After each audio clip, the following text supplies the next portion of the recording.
You're listening to The Wild Initiative Podcast Network. Learn more and check out all the shows at thewildinitiative.com.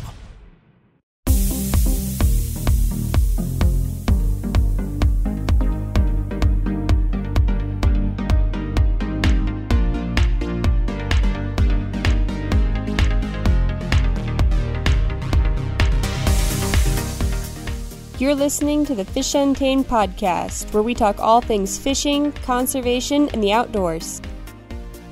Today on the show, I'm joined by Andrew Todd, the president of Running Rivers and the founder of the annual Rocky Mountain Flyathlon. All right, welcome to the Untamed podcast. My name's Katie. This is episode number 1. I figured I'd hop on here for a minute and just quickly introduce what this show is and where I hope to take it, just before we get into the interview portion. I run a website called Fish Untamed, and I mostly talk about backcountry fly fishing, anything from fishing tips to gear to food, pretty much anything that I think an outdoorsman would find interesting. And I figured the next step was to start to talk to other people who probably have more interesting stories and more knowledge than I do. And just kind of be a sponge for what I can learn from them in partnership with what I like to produce. So that's kind of my goal for this show, and we'll see how much it changes along the way. It'll be mostly fly fishing, but also probably talk to some gear fishermen along the way as well. Today is definitely a fly fishing show. I'm talking to Andrew Todd, who's the president of the nonprofit Running Rivers, which is a conservation organization helping native trout out west, mostly in Colorado right now. And he's also the founder of the Flyathlon, which is a triathlon-style race, but instead of running swimming and biking, the events are running, fishing, and drinking beer. Although I am supposed to remind everyone that beer drinking is not actually a competitive portion, and as you'll hear in the interview, Andrew's lawyers are glad that I mentioned that. So I think this will be a super interesting conversation, especially if you've never heard of the Flyathlon, because it's a really awesome event. It's raised over $100,000 toward native trout conservation. So I assume that any fly fisherman listening will appreciate the work that Running Rivers has done and the money raised through the Flyathlon. So without further ado, here's my talk with Andrew Todd. How's it going, Andrew? Thanks for stopping in today. It's going great. How are you doing? Pretty good. Walking again and hopefully going camping this weekend for the first time in a while. So where are you going to go? Excited for that. We're not sure yet. I don't know how far I can walk right now, but I'll probably be going somewhere with fishing, but probably not more than a half-mile walk or so. Well, have you been fishing at all? Yeah, I took the girls fishing on Sunday up behind our cabin in Westcliff, and they all caught fish, including some cutthroat trout and a few brookies. And my wife was fishing tenkara, which she swears by, and she caught a bunch of fish, so it was a good day. Sounds good. Do you fish tenkara at all? I don't. I'm more traditional fly fisherman. My rod of choice is a 6-piece, 3-weight, 7-foot rod that packs down to like less than a foot, and that's perfect for running as well. So it's that's my I like the versatility of a traditional rod and reel. It allows you to cast further, and tenkara can be somewhat limiting in some circumstances. So I like the ability to do what I need to do to get to the fish. I kind of feel the same way. I've got a tenkara rod, but I think I like playing with the line too much. So I end up just taking that on like backpacking trips where I'm not sure if I'll get to fish, just as a backup. But when I can choose, I usually choose a reel. Yeah, it's definitely the right tool in some circumstances and the perfect tool in some circumstances, but it comes up lacking in others. For sure. Well, the main topic that we're going to get into today is the Flyathlon, since you are the kind of coordinator of the whole shebang. I know we have a lot of kind of subtopics in there to get to as well, but can you just start by explaining what the Flyathlon is and maybe kind of where it started, how it came up? Sure. So the Flyathlon was born out of just 3 passions that I've had for quite some time in trail running, fly fishing, and craft beer. And I've always kind of put them together because the best and dumbest fish are way back there. So if you're willing to run to get back to them, you can access some pretty awesome fishing. So, and I have a craft beer problem. So I've always kind of paired the three. And then, God, it's almost 6 years ago, we held the first unofficial race where I kind of thought, well, if I like doing these things, maybe some other people like it as well. And so the first one was up near Grand Lake, and it was highly unofficial and probably illegal because it went through wilderness. And I guess our group was under 15, so technically it was legal, but we weren't permitted or anything, and we were just kind of having fun. It was mostly friends and family. And after that one, everyone had such a good time that we decided to do an official race, which was I believe the first one was in 2014 down in Saguache, which is South Central Colorado. And, we started off, I think it was 40 people. And I decided at some point that, it could be a vehicle for good, in that you've got all these people that are passionate about being outside and fly fishing and trail running, and maybe I could turn it into something that gave back to the areas that we were going to hold these things. And so that first year, I think the Flyathlon raised about $6,000, the Middle Creek race. And the next year it raised about 20. And we had increased the size of it to about 60 people.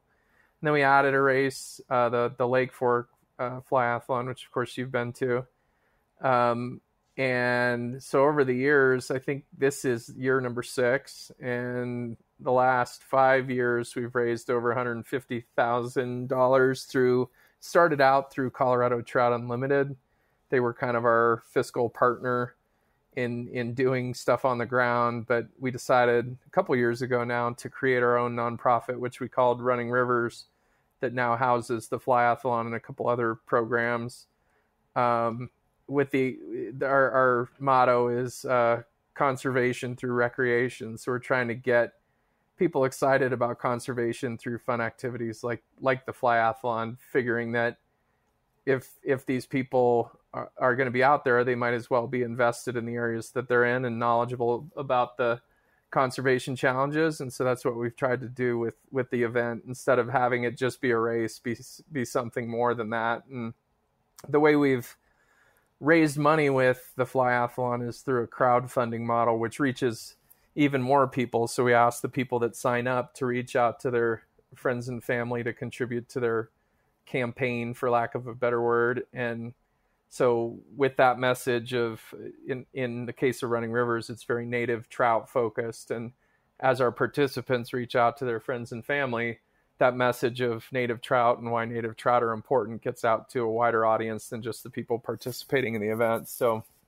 the crowdfunding model has been a unique one. It's heavily reliant on our industry sponsors. We get a bunch of sponsors from out in the outdoor industry, like Patagonia and Yeti coolers and a number of fly fishing outfits. They donate gear that we use then to incentivize our race participants, or we call them fly athletes, to crowdfund. And so we have the biggest awards that we give out. We do give out awards for biggest and smallest fish and top male and female finisher, but the biggest awards that are donated from these outdoor industry companies are reserved for the people that raise the most money for conservation. So at its core, it's really a conservation event disguised as a lot of fun in the woods. And of course, there's lots of craft beer, which is not part of the race itself. So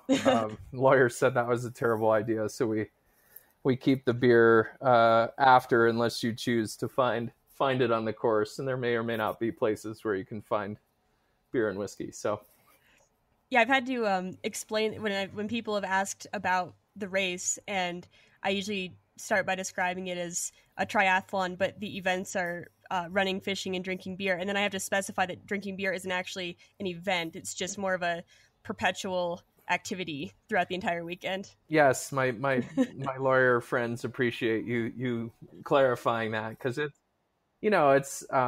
And to be honest, I think at least over the last 5 years, knock on wood, we've been pretty reasonable. The majority, although our demographic is all over the place. I mean, we've got people from their early 20s to their mid 60s. For the most part, people are out there to enjoy being outside and not to go overboard. So even though we've got a lot of great donated beers and whiskey, people keep it within reasonable limits.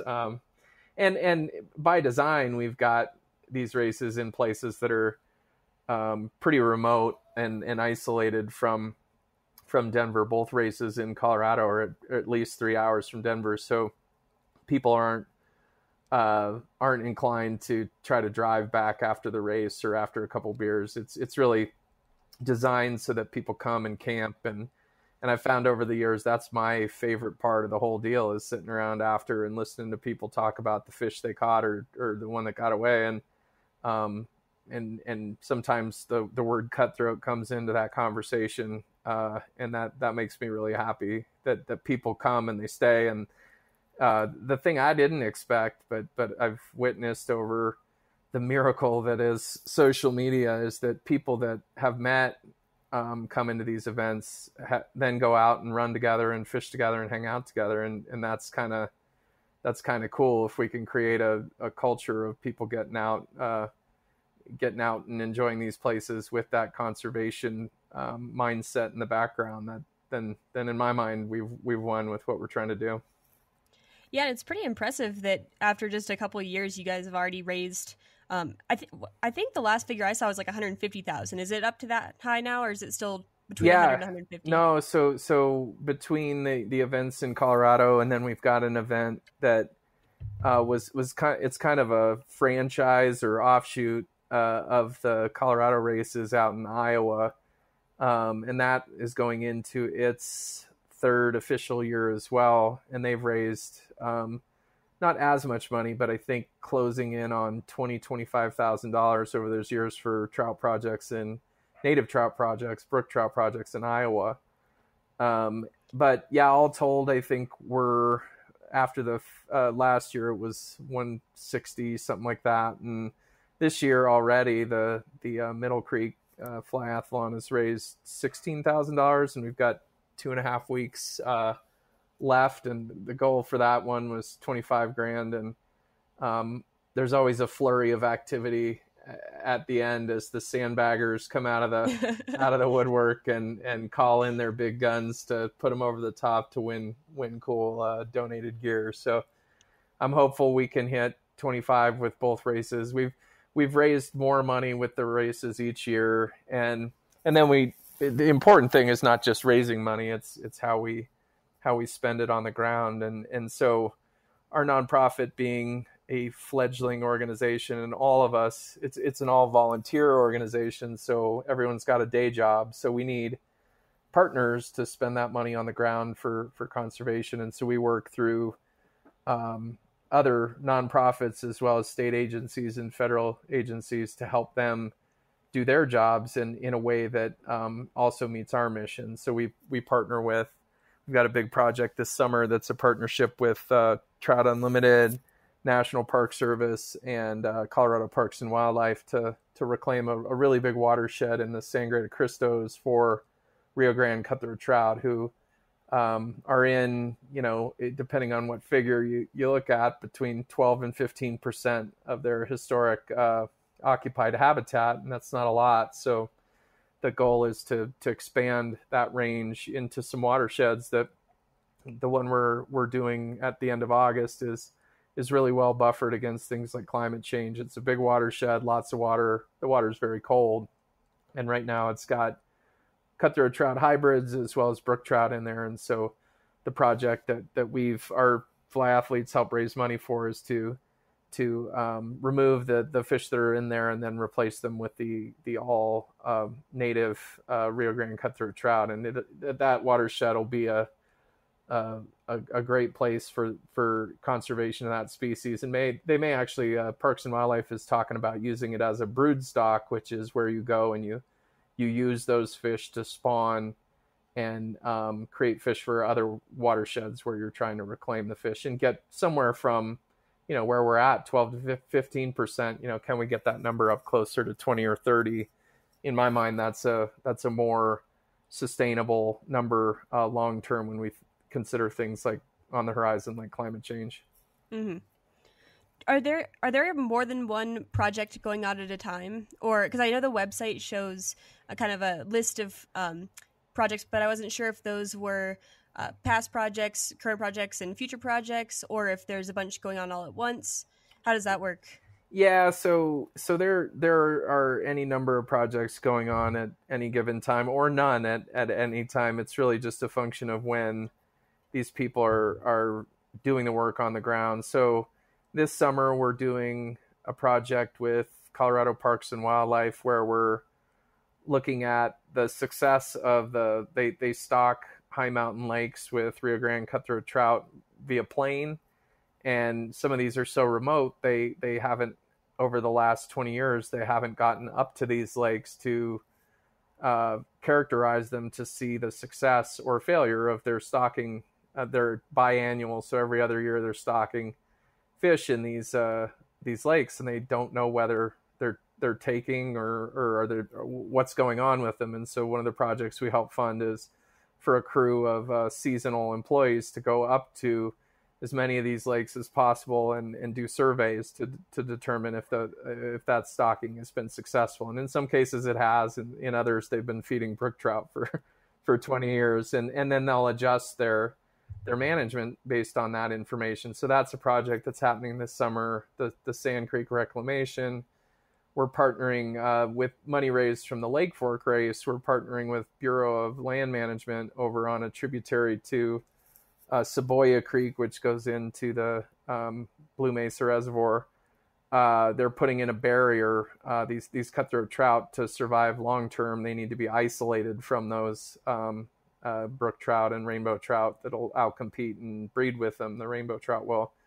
And so building barriers or physical impassable barriers for those non-native fish to re-invade an area is critical. So we're spending $15,000 in conjunction with a lot of other partners to get this barrier built to isolate 7.5 miles of Colorado River cutthroat trout habitat. Earlier this summer in June, we were working on a project in a drainage called Jim Creek, which is down in the San Luis Valley. And that project, the creek has been severely overgrazed over the years by cattle. And so the project is building fences to exclude cattle from coming in and trampling the creek, which, widens the creek and makes it more shallow and prone to warming. And so we've with Trout Unlimited, and Trout Unlimited's done a lot of the fencing work and the re-contouring of the stream. But our role, 2 years running now, we've had volunteers who have largely come from past events. So they're fly-athletes coming out to volunteer to spend the money that they raised.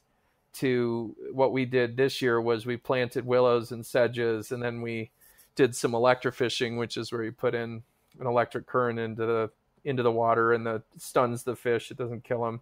But then we were pulling out some of the brook trout, and we ate those for dinner.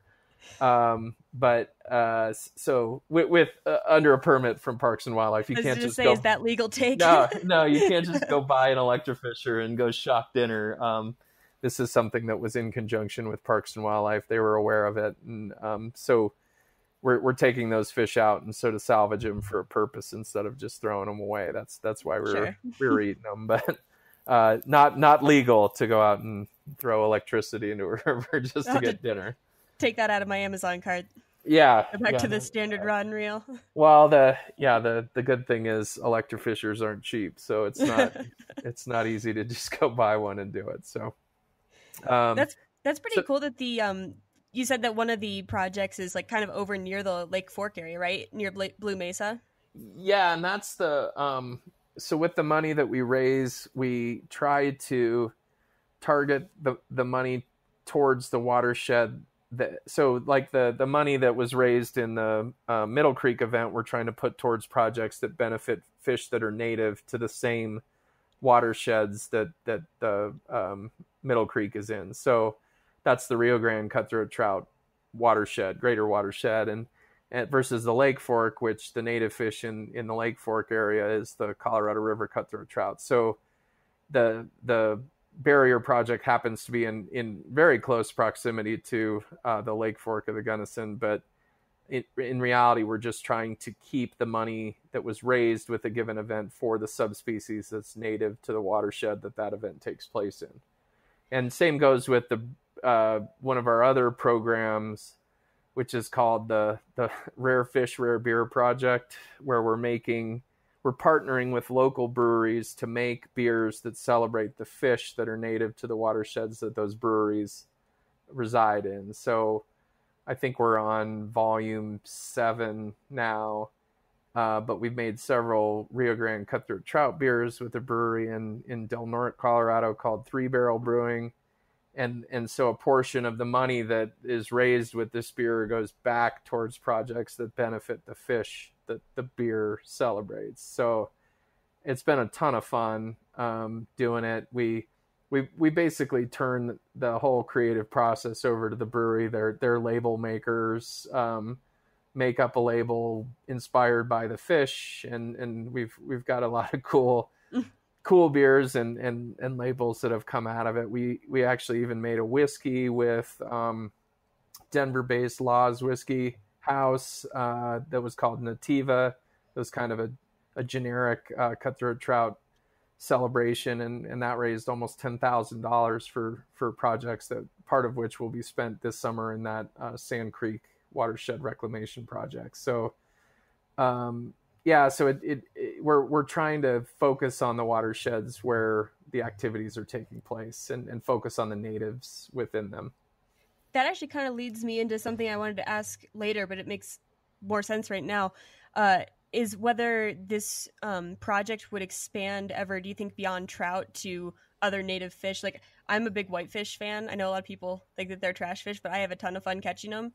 And I always get a little upset when people value like browns and rainbows up here, but whitefish are native here. And I was just kind of wondering if you'd ever consider expanding beyond trout to other types of fish. Oh, absolutely. I mean, I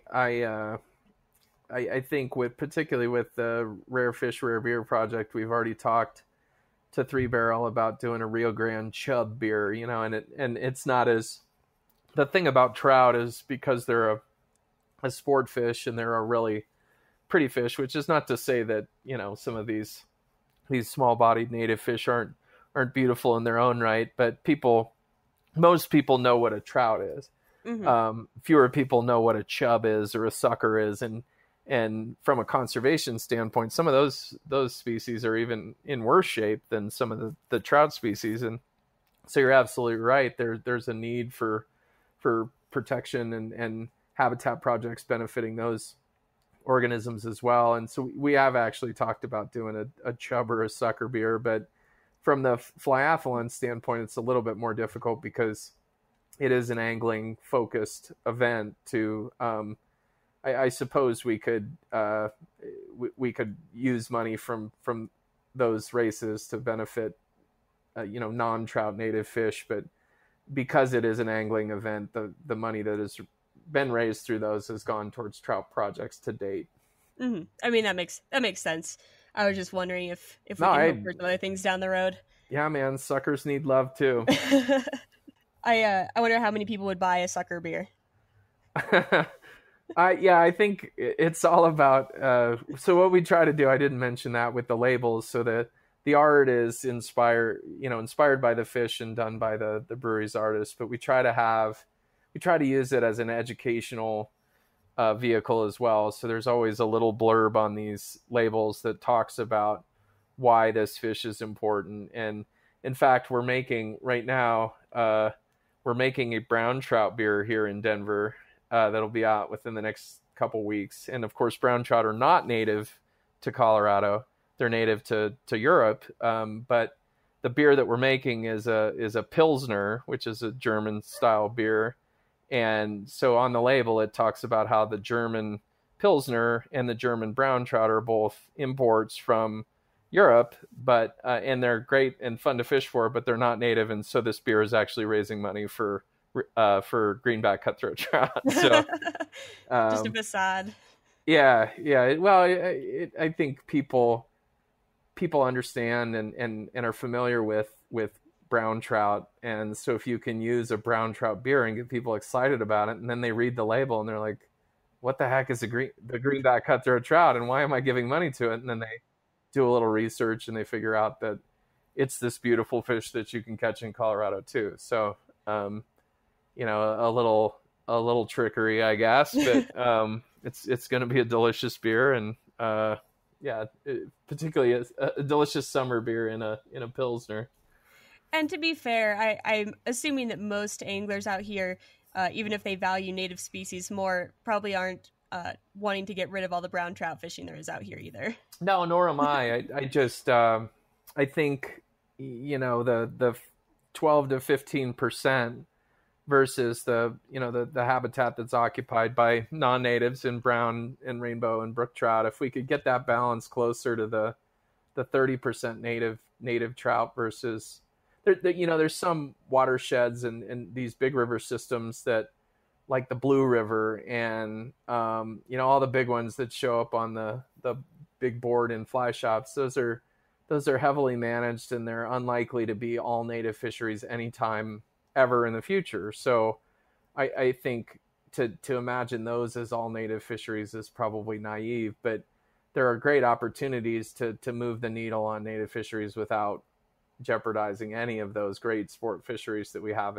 in the state. So I think in my mind, it's just a better balance between the two, such that whatever we face in the future, those natives are set up for success versus being in this marginal habitat that that they're at real risk of not being around in the future. Yeah, and I think you could even make the argument that having a couple of those larger rivers just be for the kind of trophy browns and rainbows might be kind of good in the long run, just because if they're not going to support native fish species as much, then let them just grow trophy fish for people to catch. And I think that would kind of open up more small areas that would be able to hold native populations and just kind of keep them separated, you know. So, totally. And I think angling is a sport, right? And to have areas where it's managed, but it's achieving its goal of people coming in to this state or living in this state and going out and enjoying themselves angling on a managed fishery. That's part of the goal, and that's part of why parks and wildlife exists. And the conservation piece, not all of these fisheries are naturally reproducing, nor do they contain native fish. And so that's part of what they do. And I think that's perfectly acceptable. It's just, can we get to a place where we've got a better balance of these healthy reproducing native fisheries that are doing well on their own and don't need the heavy management to persist, so then they can focus again on those sport fisheries where there's a lot more pressure. Mm-hmm. And maybe some of that pressure that's focused on those managed resources is not then exerted on some of these more sensitive native populations. For sure. I mean, it keeps people kind of isolated or concentrated, I guess, in certain areas, and instead of just spreading out and covering the whole state. Yep. But I would still encourage people to think beyond the big board at the fly shop. There are all sorts of fishable waters in the state, and just get the DeLorme book of maps and find a trail that's got a blue line running next to it and go explore it, because a lot of these have great little brook trout fisheries or native cutthroat fisheries, and it's a hell of a lot more fun to go explore those than to just drive up and throw on waders. And that's my personal feeling is that, I agree. There's a whole big state to explore. Why be combat fishing next to somebody?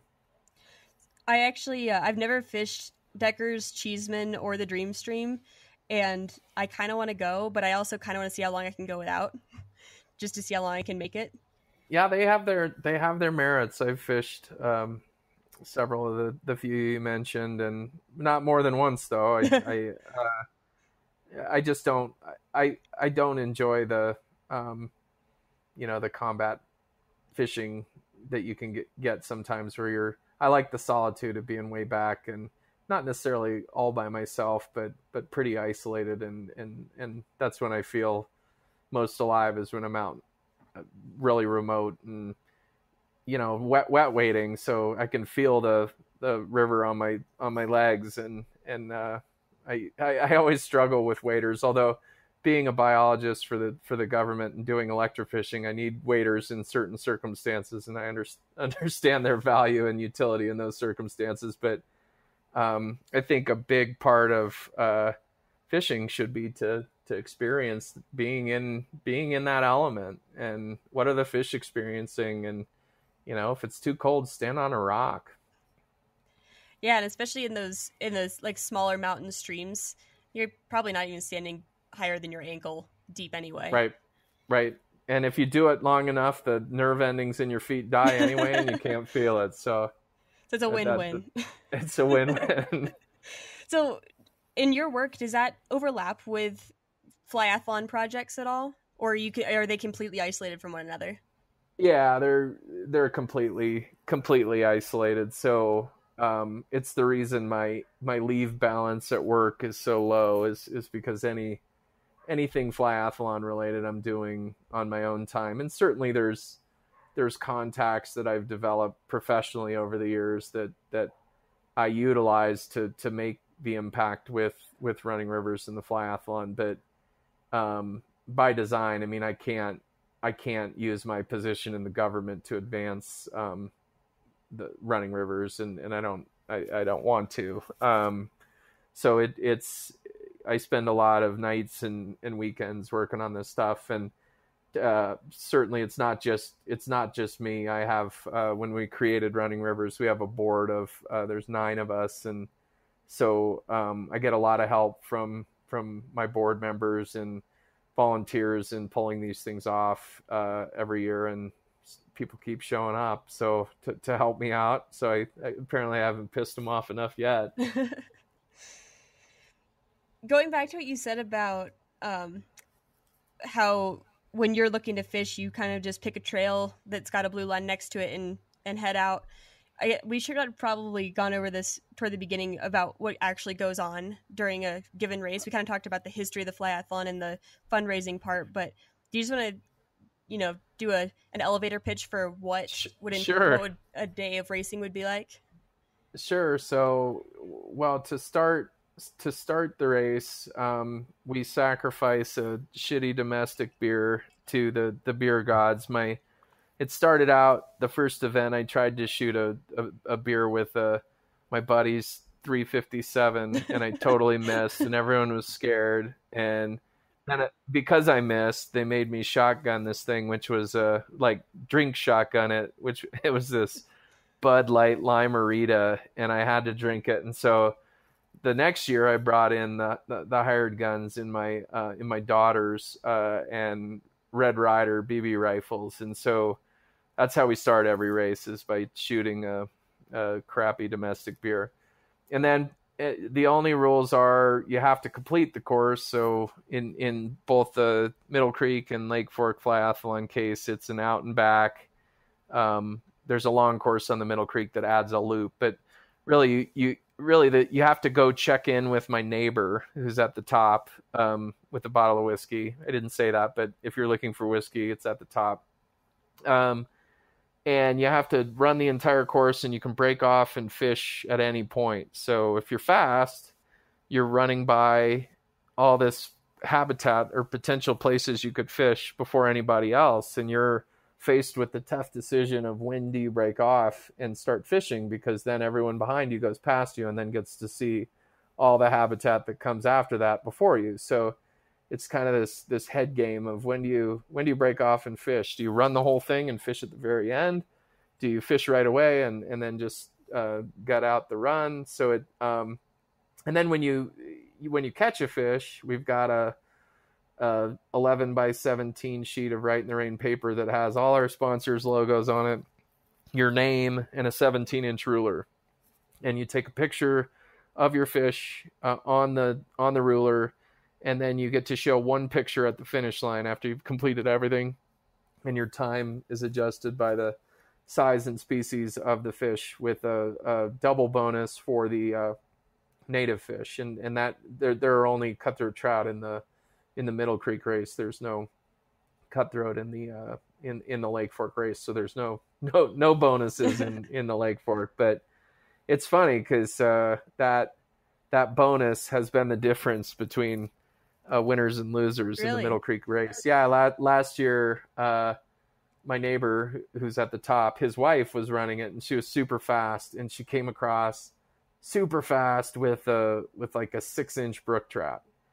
And she just sat there sweating bullets, like freaking out. Someone else was going to come across with a bigger fish that was a cutthroat trout. And sure enough, like 7 minutes later, the next fastest gal rolled in and showed a picture of like a 8 or 9-inch cutthroat trout. And my neighbor lost because she had an inferior fish, even though she was 7 minutes faster. And she was secretly very bitter, but understands. And it's stupid, but in some ways that, in people's mind, it elevates the cutthroat trout to a level where, you know, they may put more value on that fish because of that silly rule that we have, because it, you know, it is that native, and we're telling them it has more value, even if that more value is just a bigger deduction in a ridiculous race. So that's in a nutshell how it works. And then we go back after the race. We've got areas where everybody camps, and we've got a couple great restaurants from Colorado Springs that cater the event. And so that night if there's no fire ban, we have a fire, and everybody sits around and tells fish stories. We give out awards. We have a BB rifle shootout for the ultimate grand prize after a elimination round that involves cornhole and horseshoes in the Middle Creek race too. We have some horseshoes, but so it's all in good fun, and I think people enjoy the after party more than just about anything.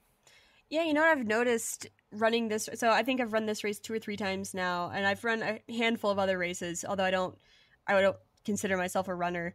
But the feeling I get in the flyathlon is different from other races, in that I definitely want to win. And if I see someone who's ahead of me who I know has caught a fish, I am a little stressed. Like, I want to get ahead of that person. But at the same time, I'm also very, happy when I hear people have caught fish, and people tend to stop and talk to each other. Like when they're passing each other, people will stop and ask, what'd you catch? And people will share information, like where to go or what flies are working. And so it's kind of a competitive, but at the same time, a little bit cooperative race, which is just different from any other race I've run before.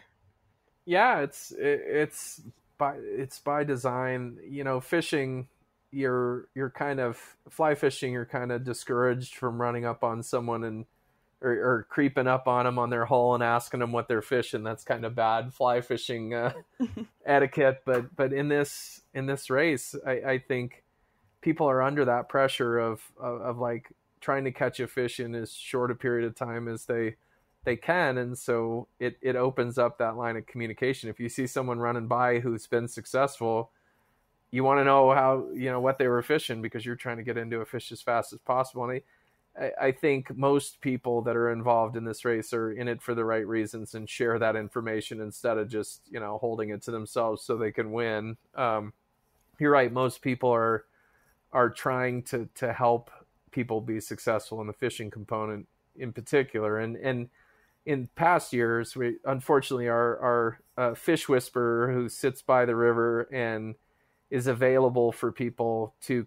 if they are struggling fishing, Ben's there to come up, and you can come up to Ben and ask Ben to help you be successful fishing. And Ben is a miracle worker, he's an ex fly fishing guide, but also just a incredibly fishy person. So over the years, I can't even imagine how many people have gone to Bend to get help catching a fish. And so that's kind of the spirit of it, is that cooperative, collaborative. We want people to be successful, because there's nothing worse than trying to fish and failing at it. But even then, you're motivated, because in both of these areas, there are plenty of fish there. And so you're seeing fish, and you're seeing fish chasing your flies. So even if you don't catch and land a fish, chances are you'll hook one, and then you'll be motivated to come back on your own or at the event the next year and try to be successful, even if you don't land one in the first try. But unfortunately, Ben has just had another kid, and so he's going to be out for the events this year. So people are on their own. You're on your own this year, people. So I'm curious if the stats will change. Be forewarned. I know Ben helped me catch a fish I think first race. It was I know a lot of people had trouble that race, and I could not for the life of me even get one to take my fly. And then I talked to him for 2 minutes, and he told me what kind of water they were in, and within 5 minutes I had one on. Right. He's definitely helpful. He's truly gifted. It's no fun to fish with him outside of the flyathlon context, because he'll pull 30 fish out of the same hole that you caught nothing out of. So he's kind of an asshole in that way, but he's very, very talented fly fisherman and a great person. Yeah, he's always a sweetheart, and he always remembers me from previous years, which I'm always really surprised about. And I imagine that he's that way with pretty much all the racers. He seems to be everyone's buddy. We worked together for a bit in the government, and he's one of the brightest people I know, and one of the funniest and most thoughtful. So, and now he's at home with the little ones. So everyone wish Ben luck. How much did the flyathlon change between the very first informal one you guys ran and what it is now? Was it basically the exact same thing back then? I assume there's probably a little bit more beer drinking during the race. Yeah, well, the first one we made all the unofficial one, we made all the mistakes. So one of our beer sponsors, the longest running beer sponsor, is Elevation Beer Company out of Poncha Springs, and they gave us a 5-gallon keg for that first one, which was unofficial and was only like 10 of us. They donated it to you guys? Yes, I believe so. It's 6 years ago, but I may have bought it, but I'm pretty sure they donated it. And we drank it on Saturday night and then held the event Sunday morning. And I remember just, being in a real bad place trying to start this race, and just all I was thinking is just get these people going so you can lay down for a little while. And so I learned from that and switched the event to Saturday, and then the after party to Saturday night, which most people would have figured out on their own the first time. But anyway, I learned from that, and there have been a handful of things that we've learned from over the years. I'd say it's a much better, well-oiled machine now 6 years in, and it's a lot easier for us to put on. There's always a lot of anxiety associated with it on my part, just because you are putting that many people out in the woods, and we've got a safety plan, and we've got all the safety features that we would need in case of an accident. And we've been lucky, knock on wood, that nothing real bad has happened. We've had the occasional, we had a guy with a calf or a fly in his calf, and he ran the last 4 miles of the race with like a size 10 elk hair caddis in his calf, and then he came across the finish line, and we had some Law's whiskey, and fortunately one of our fly athletes' wife is a nurse, and so she was able to get this thing out with minimal bleeding and screaming. But so we've had a few incidents over the years, but I think we're in a much better position now to deal with something in the event that it happens. In fact, the Middle Creek race is held near the town of Saguache and Del Norte, and we've made some we reach out to the local hospital every year and tell them that we're having an event so that they have, like rattlesnake anti-venom and ready in case someone rolls in from our event.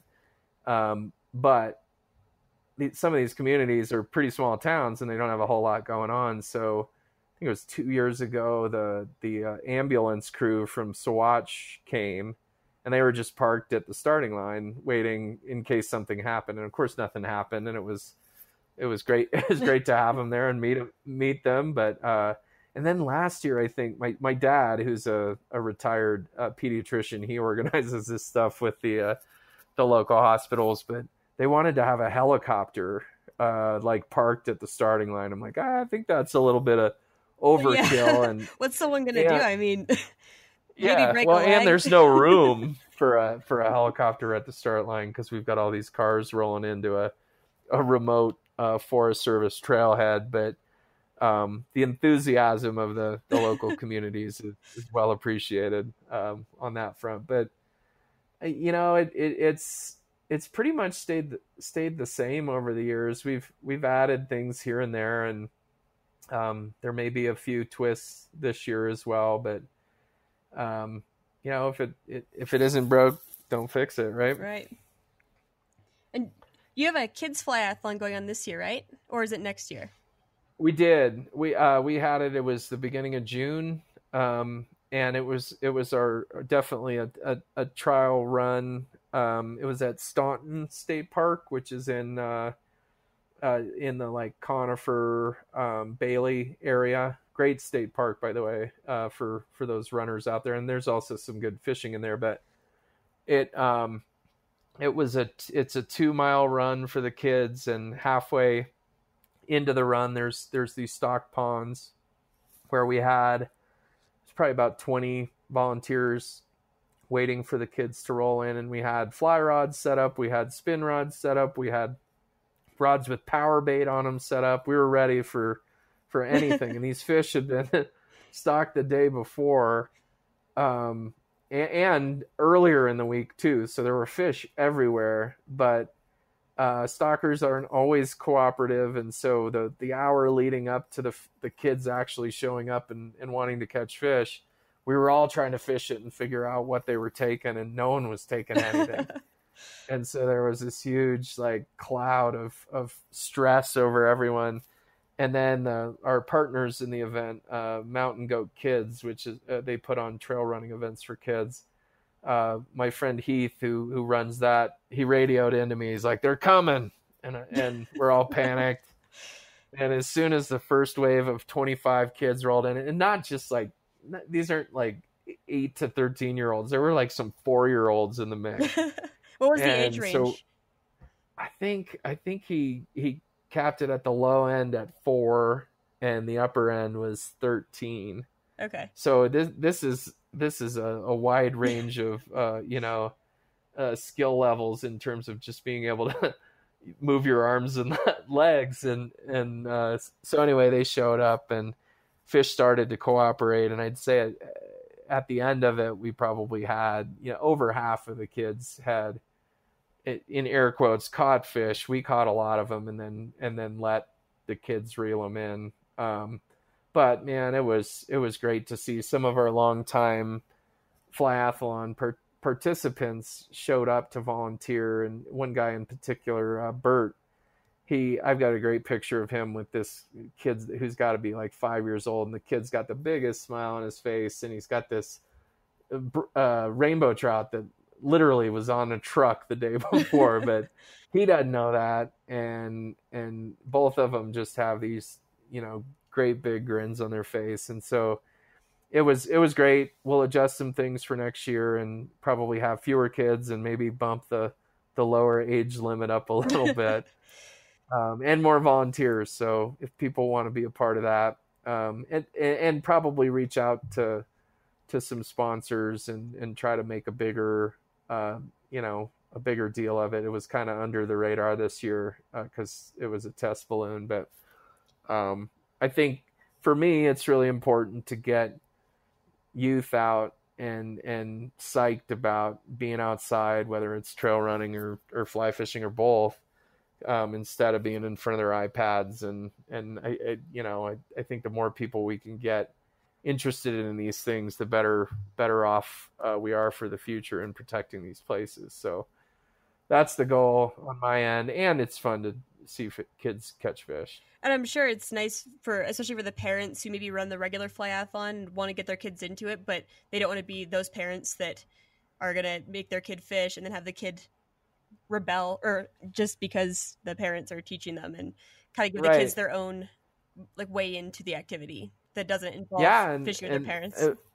We had a good number of past fly athletes brought their kids to this, and they were running with their kids, and that was a load off my mind with them rolling in, and we just handed them a rod, and then they were fishing with their kids. So it was an opportunity for them to be involved with their kids in this pseudo competitive situation. And I think that was fun for a lot of people too, to run it as a family. And then of course I neglected to mention, because it is Run Fish Beer, we had root beer floats at the end. Local ice cream and local root beer sponsor gave us all this stuff to have root beer floats at the end. And so the state park loved it, the parents loved it, kids loved it. So we'll likely do it again next June. But the goal is to get through this season. Our last event is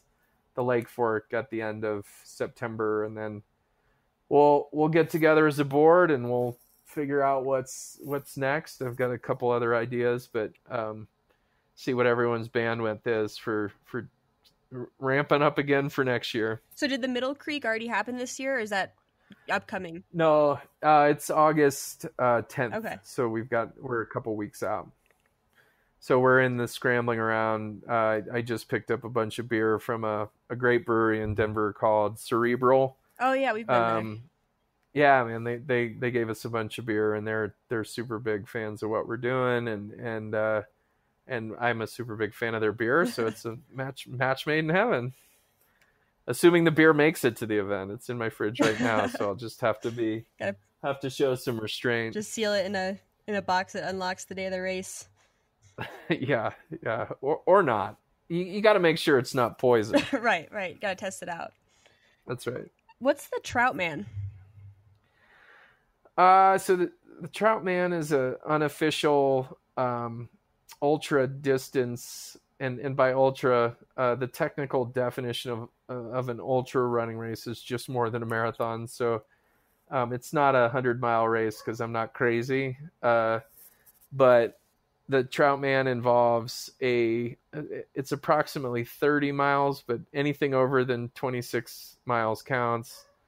You got to catch all 4 trout species: brook, brown, rainbow, and cutthroat trout, and then drink a 12% or greater beer in under 12 hours. And then we've got, if you're able to do that successfully, we've got a local incredible metal artist who makes us these big, gigantic, ridiculous trout belt buckles that, if you're successful in doing that, you get one of these Trout Man belt buckles and the official title of Trout Man or Trout Woman. We don't have a Trout Woman yet, so once the foot heals up, consider start training.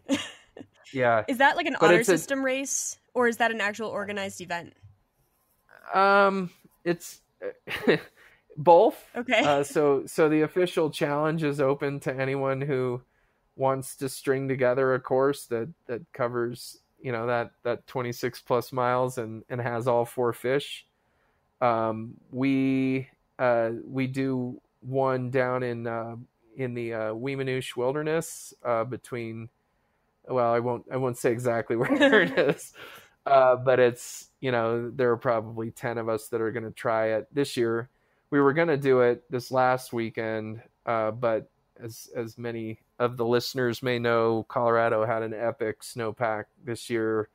There were a ton of avalanches that wiped out and buried a bunch of trails with avalanche debris. So decided that, and river crossings in mid-July this year were just dangerous. So we pushed it to mid-October. So that's the plan right now, is to try to do the Trout Man after we've completed our flyathlon season, and just get out. And it's really informal, ton of fun. Only 3 of us, we did it 2 years ago, and 3 of us were successful in finding all 4 fish and getting in under 12 hours. And interestingly, the brook trout 2 years ago was the hard fish to find, which for anglers in Colorado, they'll know that's kind of a rarity in those high mountain streams to not be able to find a brook trout. But that was the struggle that day, but 3 of us made it happen. And so there's 3 official trout men out there, but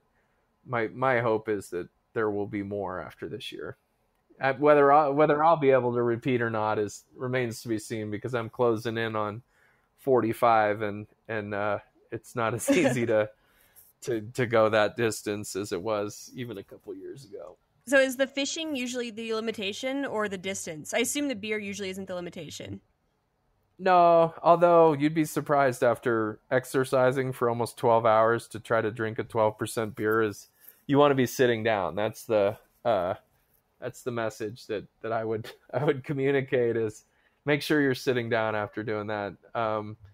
But the fishing is a challenge more in the selection of the course, because finding all 4 fish even within that 30-mile reach is sometimes challenging, because they don't occupy the same habitat. The rainbow and brown trout are bigger water fish, and so anyway, it picking the right course is a challenge, but then actually finding them all when you're out there and under the gun is interesting as well. And then for safety reasons, we ask people to make sure they're not out there doing this on their own. So then you're relying on your partner who you're out there with also catching those same 4 different fish species. So that adds an element of potential frustration with your buddy, as if you've landed all your fish and he can't find them. So, but it's a ton of fun, and I'm looking forward to it again this year. So it sounds like there's a course that you guys do, kind of an informal gathering race, but someone could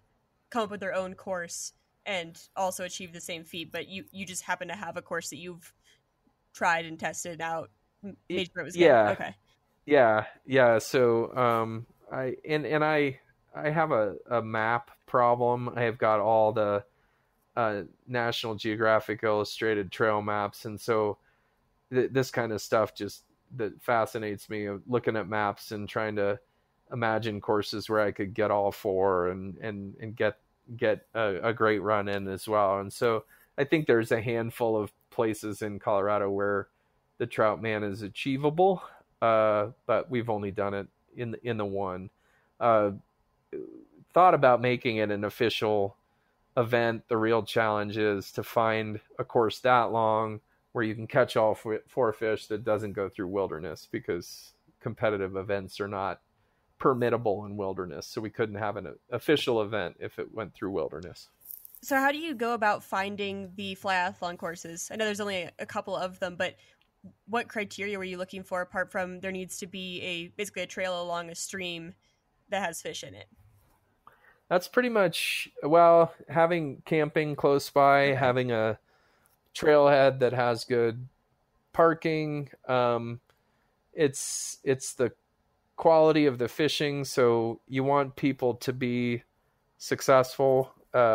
Certainly with the Middle Creek race, that's the primary reason that fishery was selected, is because it's in the middle of nowhere. No one really knows where this thing is, but I knew it from doing research at my job, and it's a really super fishy place where people have a great chance at being successful. And so I think that's one of the primary things, is a trail that has enough access to the creek so that there are lots of opportunities for people to just break off, instead of, a handful where you're then cramming 60 people into 1 mile of river if the trail only comes close for 1 mile of the course. Mm-hmm. So it's really proximity to the creek, not a lot of road crossings. I mean, every road crossing you have to have some volunteer there staffing it. So try to get it in the middle of nowhere. And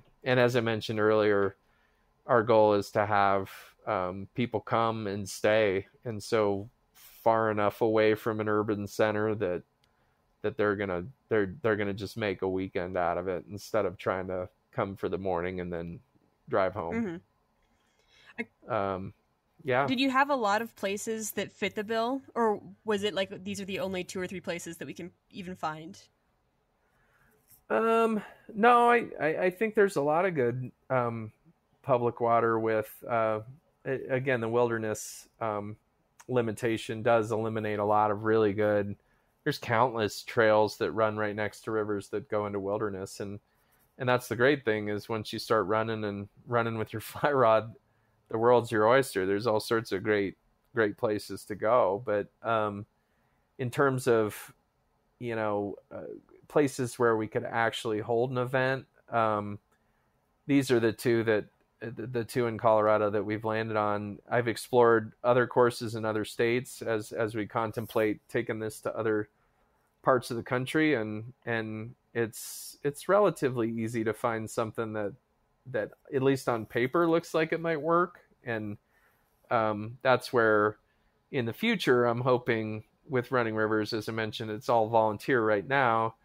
Our long-term goal as a board is to find the resources through foundations or whatever to hire a part-time or full-time executive director to help take the concept to new places and expand what we're doing, and maybe take over some of the on the ground conservation work as well. So right now, as I mentioned, we're heavily reliant on our partner, our conservation partner organizations to get the projects done on the ground. But there's no reason why we couldn't do a lot of that work ourselves as a nonprofit. We just need to have someone with the time and someone who's getting paid to spend all day working on this stuff as opposed to just nights and weekends. So that's we've as a nonprofit, we've started to write our first 5-year strategic plan, and it involves at some point in that 5 years actually hiring someone to take on a lot of the day-to-day and expand the impact of what we're doing, because there's been a ton of interest from other states, and hey, can we do this in Maine, or can we do this in Wyoming? And the answer is yes, but not without significant help on the ground. And either that help comes from our organization in the form of an executive director, or we're heavily reliant on people on the ground in those places driving the bus, which is how it's worked in Iowa. We've got a great group of locals in Iowa who have just taken the idea and made it their own. And so now, like, I went out 1 year for the Iowa race, and this year it's the same weekend as the Lake Fork race. So we'll be doing that, and they'll be doing the driftless area flyathlon, and they can manage it all by themselves. And it's not rocket science, but I'm glad to see them taking it and running with it. For sure. Well, I've had you on here for about an hour, so we can start to wrap things up, but do you want to tell people where they can find you, or where they can find more information about the flyathlon and how to contribute or volunteer if they want to? Sure. Our website is just runningrivers.org, and the flyathlon is one of the programs that's up there, as well as the Rare Fish, Rare Beer. Reach out. My email is super simple. It's cutthroat@gmail, like the fish. And if it's something that appeals to any of your listeners, feel free to give them my information. We can always use people out helping to volunteer or on projects or at events, or participants for future years. That both events are full at this point for 2019, but we'll have those 2 events and maybe more next year. It just depends on the bandwidth of the board and what anyone's got going on in their life at any given time. So, but no, it's a ton of fun, and we'd love to have anyone out to join us, and really just interested in pushing native trout and conservation, and really the idea that, we've got a ton of people who like to recreate in these places, and that's part of the reason people move to Colorado and move to the West, is to take advantage of these great natural resources that are in close proximity to places like Denver. But the more people that come, the more we need people that are going to stand up and be a part of taking care of those places, both through their dollars, and certainly fishing licenses, and paying for fishing licenses is a first step. But the Flyathlon has really been great in empowering people to go beyond that, and really step up and raise resources that will go directly towards keeping these places awesome. So we like to talk about turning people into public land owners instead of just public land users. And I think we need a lot more owners, because the dollars that are coming to federal agencies that manage these places are dwindling, and the pressure's increasing. So if we don't stand up and take care of these places, we're going to lose some of them. For sure. And I would highly encourage anyone to go ahead and sign up for one of these races when it opens up next year, because I've done it 2 or 3 years now, and it's always one of my favorite weekends of I guess mine's in the fall, but just a great time with great people, and fishing and drinking and fires. It's just an all-around good time for a whole weekend. So, well, and it's one of our favorite weekends too, because you're there. Thanks, Andrew. Yeah, you bet. We'll see you in September. All right, sounds good. Take care. Thanks for coming on. All right, and that'll do it for episode number 1 of the Fish Untamed podcast. If you liked what you heard, I would love for you to go subscribe and get future episodes delivered right to you. It's not under the Fish Untamed podcast right now, though. If you're typing that in, it's under the Wild Initiative podcast. That's the network I'm under.